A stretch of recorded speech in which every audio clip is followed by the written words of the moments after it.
Excellent governance and administration is essential to a quality family resource program. Valued practices and administration address staffing practices, governance, financial management, planning, monitoring, and evaluation. Relationship building leads to partnerships.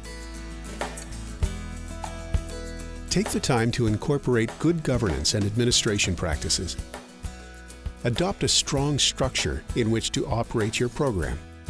It is important for the overall success of the Family Resource Program that the program has a governance structure that clearly defines and supports its mission, vision, principles, and ensures stability both financially and organizationally. The time invested will be multiplied in peace of mind, happier staff, and a smooth-running family resource program. Follow good administration practices by having the paperwork signed and filed, including a criminal record check, code of ethics and job description. Build in time for reflective practice. Include relevant training and make it accessible. Plan to pay staff a reasonable wage and work in a respectful team environment. There is a direct relationship between good governance practices, a high degree of board involvement, and overall organizational effectiveness. There are a few governance models to choose from. Ensure the one you choose for your family resource program is a good fit in all ways. Parents can be included in many ways and encouraged to contribute their strengths and ideas. A standalone resource program will have a different governance structure than the family resource program embedded within the multi-service agency. Although the governance structure may differ, the philosophy and approach will be the same in each family resource program. Whichever structure is adopted, practice good financial management, create a mission and vision statement for your program or agency, and provide board liability insurance. Design a policy and procedures manual to reflect the current practices. Establish a 3 to 5 year strategic plan and monitor progress over time. This will include a plan for achieving stable funding and financial support. Involve staff, parents, and volunteers in these steps. Profile your program to your agency and your community. Be intentional and proactive. Use a strength-based lens. Evaluation can be interviews, focus groups, observations, or written surveys. Use both qualitative and quantitative. Be strategic and consider developing both micro and macro levels of partnerships. This can be a professional one-on-one relationship or participating at a community table or committee. This puts us in a good position to serve our families well. Work at maintaining a good reputation. Partnerships can sustain funding. Consider sharing with smaller programs. I have the title of Office Manager / Financial Administrator. That means I take care of all the administration, of all the finances. That includes payroll, that includes anything to do with the building.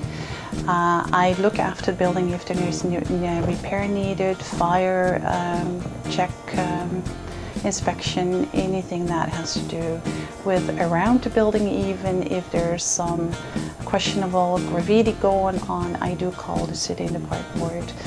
The financial part is my financial responsibilities have increased in that we are lead agency over 5 family places in Vancouver. That means that the ministry has given us the contract and I take care of the financial contract distributed to the other family places. That also means that I answer questions, what other family places have, anything to do with finances, fundraising, applications, support to the other family places, to the administrators and the financial person at the other family places.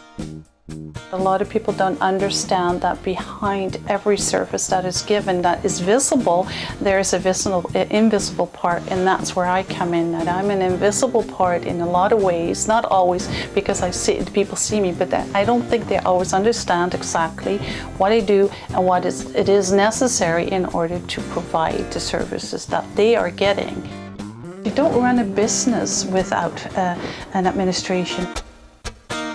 just because we're non-profit and we do human resource services, that doesn't mean that we're not a business. We're still a business. And every business, successful business is, if you look at any successful business, has a very good administration and a very good financial administrator.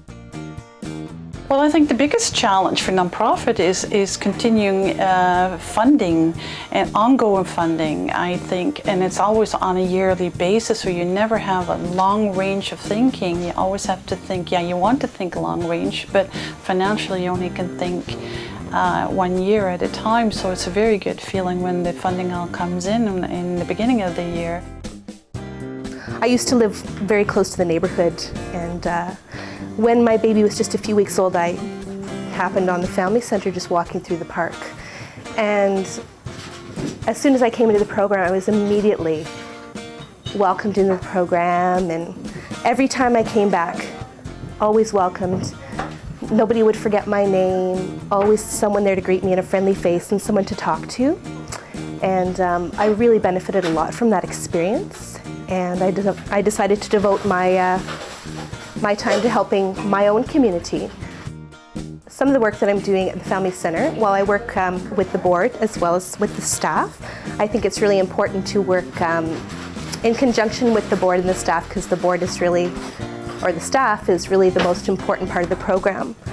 Because you can make many decisions as a board, but you really need to know what's going on with the staff team. I feel really good when I give back. I feel that I'm helping my community, and I feel that this is such a wonderful place. If I can help in any way to strengthen it and make it better, then I'll do what I can. My involvement here at the Mount Pleasant Family Place is I come twice a week for the drop-in, and also have done a couple programs, the parenting, and now my older child is doing the ABC program that they have Friday mornings, which is why I'm here now. And also I've just joined the board of directors just last month, so I'm still new, but I'm learning a lot about the centre and about the non-profit organizations and stuff like that, so that's really neat, and I'm excited to start doing that. And I'm on the fundraising committee for that, so that's exciting for me to do something outside of the kids and then to give back to the place that's helped me so much. Family resource programs follow sound governance and administration practices for staffing and volunteers, financial management and planning, monitoring and evaluation. Ensuring good governance practices and a high degree of board involvement allows for overall organizational effectiveness.